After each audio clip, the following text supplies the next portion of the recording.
Vamos ler agora a partir do capítulo 3 do livro de Tiago, e ele começa falando sobre dominar a língua. Meus irmãos, não sejam muitos de vocês mestres, sabendo que seremos julgados com mais rigor.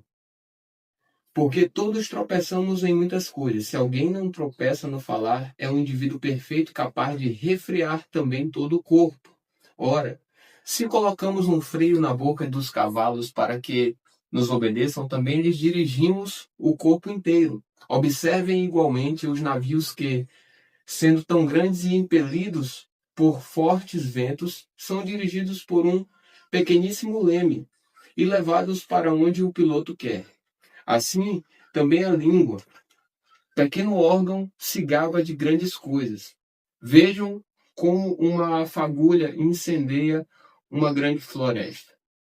Ora, a língua é um fogo, é um mundo de maldade. A língua está situada entre os membros do nosso corpo e contamina o corpo inteiro. E não só põe em chamas toda a carreira da existência humana, como também ela mesma é posta em chamas pelo inferno.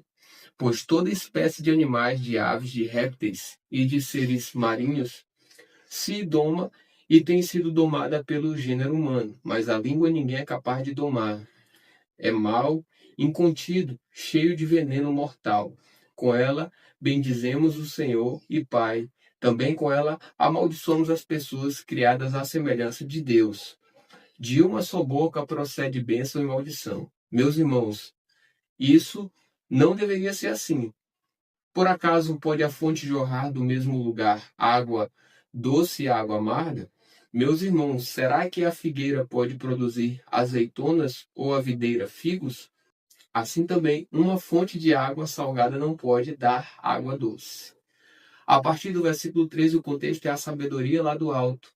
Quem entre vocês é sábio e inteligente? Mostre as suas obras em mansidão de sabedoria, mediante a sua boa conduta. Se, pelo contrário, vocês têm em seu coração inveja, amargura e sentimento de rivalidade, não se gloriem disso, nem mintam contra a verdade. Esta não é a sabedoria que desce lá do alto. Pelo contrário, é terrena, animal e demoníaca. Pois, onde há inveja e rivalidade, aí há confusão e toda espécie de coisas ruins. Mas a sabedoria lá do alto é primeiramente pura, depois pacífica, gentil, amigável, cheia de misericórdia e de bons frutos, imparcial, sem fingimento. Ora, é em paz que se semeia o fruto da justiça para os que promovem a paz. A partir do capítulo 4 de Tiago, o contexto é amizade com o mundo. De onde procedem as guerras e brigas que há entre vocês? De onde, senão dos prazeres que estão em conflito dentro de vocês? Vocês cobiçam e nada têm, matam e sentem inveja, mas nada podem obter. Vivem a luta e a fazer guerras. Nada têm porque não pedem. Pedem e não recebem, porque pedem mal, para esbanjar em seus prazeres. Gente infiel, vocês não sabem que a amizade do mundo é inimizade contra Deus? Aquele, pois, que quiser ser amigo do mundo se torna inimigo de Deus. Ou vocês pensam que é em vão que a Escritura diz: é com ciúme que por nós anseia o Espírito, que ele fez habitar em nós? Mas ele nos dá cada vez mais graça. Por isso diz: Deus resiste aos soberbos, mas dá graça aos humildes. Portanto, sujeitem-se a Deus, mas resistam ao diabo e ele fugirá de vocês. Cheguem perto de Deus e ele se chegará a vocês. Limpem as mãos, pecadores, e vocês que são indecisos, purifiquem o coração. Reconheçam a sua miséria, lamentem e chorem, que o riso de vocês se transforme em pranto e que a alegria de vocês se transforme em tristeza. Humilhem-se diante do Senhor e ele os exaltará. Os versículos 11 e 12 falam sobre não julgar os outros. Irmãos, não falem mal uns dos outros. Aquele que fala mal do irmão ou julga o seu irmão, fala mal da lei e julga a lei. Ora, se você julga a lei, não é observador da lei, mas juiz. Um só é legislador e juiz, aquele que pode salvar e fazer perecer. Mas quem é você para julgar o seu próximo?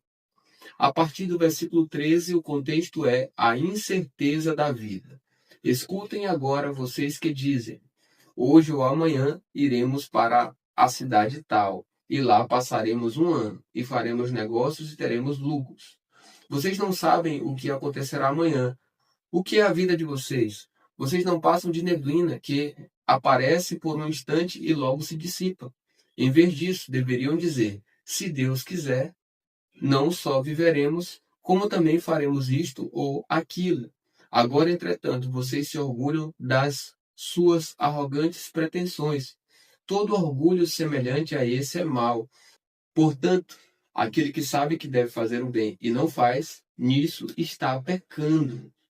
E agora, no capítulo 5 de Tiago, o último capítulo desse livro, começa falando sobre aviso aos ricos. Escutem agora, ricos, chorem e lamentem por causa das desgraças que virão sobre vocês. As suas riquezas apodreceram e as suas roupas foram comidas pelas traças. O seu ouro e a sua prata estão enferrujados. E essa ferrugem será testemunha contra vocês, e há de devorar como fogo o corpo de vocês. Nestes tempos do fim, vocês ajuntaram tesouros. Eis que o salário dos trabalhadores que fizeram a colheita nos campos de vocês e que foi retido com fraude está clamando. E o clamor dos que fizeram a colheita chegou aos ouvidos do Senhor dos Exércitos. Vocês têm tido uma vida de luxo e de prazeres sobre a terra. Têm engordado em dias de sentença. Vocês têm condenado e matado o justo, sem que ele ofereça resistência. A partir do versículo 7, o contexto é a exortação à paciência. Portanto, irmãos, sejam pacientes até a vinda do Senhor. Eis que o lavrador aguarda com paciência o precioso fruto da terra, até receber as primeiras e as últimas chuvas. Sejam também vocês pacientes e fortaleçam o seu coração, pois a vinda do Senhor está próxima. Irmãos, não se queixem uns dos outros, para que vocês não sejam julgados. Eis que o juiz está às portas. Irmãos, tomem como exemplo de sofrimento e de paciência os profetas que falaram em nome do Senhor. Eis que consideramos felizes os que foram perseverantes. Vocês ouviram a respeito da paciência de Jó e sabem como o Senhor fez com que tudo acabasse bem, porque o Senhor é cheio de misericórdia e compaixão. E a partir do versículo 12 são diversos conselhos. Acima de tudo, meus irmãos, não jurem nem pelo céu, nem pela terra, nem por outra coisa qualquer, mas que o sim de vocês seja sim e que o não de vocês seja não, para que vocês não incorram em condenação. Alguém de vocês está sofrendo? Faça oração. Alguém está alegre? Cante louvores. Alguém de vocês está doente? Chame os presbíteros da igreja e estes façam oração sobre ele, ungindo-o com óleo em nome do Senhor. E a oração da fé salvará o enfermo, e o Senhor o levantará. E, se houver cometido pecados, estes lhes serão perdoados. Portanto, confessem os seus pecados uns aos outros e orem uns pelos outros para que vocês sejam curados. Muito pode, por sua eficácia, a súplica do justo. Elias era homem semelhante a nós, sujeito aos mesmos sentimentos, e orou com fervor para que não chovesse sobre a terra. E por 3 anos e 6 meses não choveu.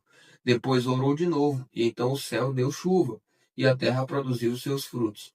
Meus irmãos, se alguém entre vocês se desviar da verdade e alguém o converter, saibam que aquele que converte o pecador do seu caminho errado salvará da morte a alma dele e cobrirá uma multidão de pecados. Assim a gente termina o livro de Tiago.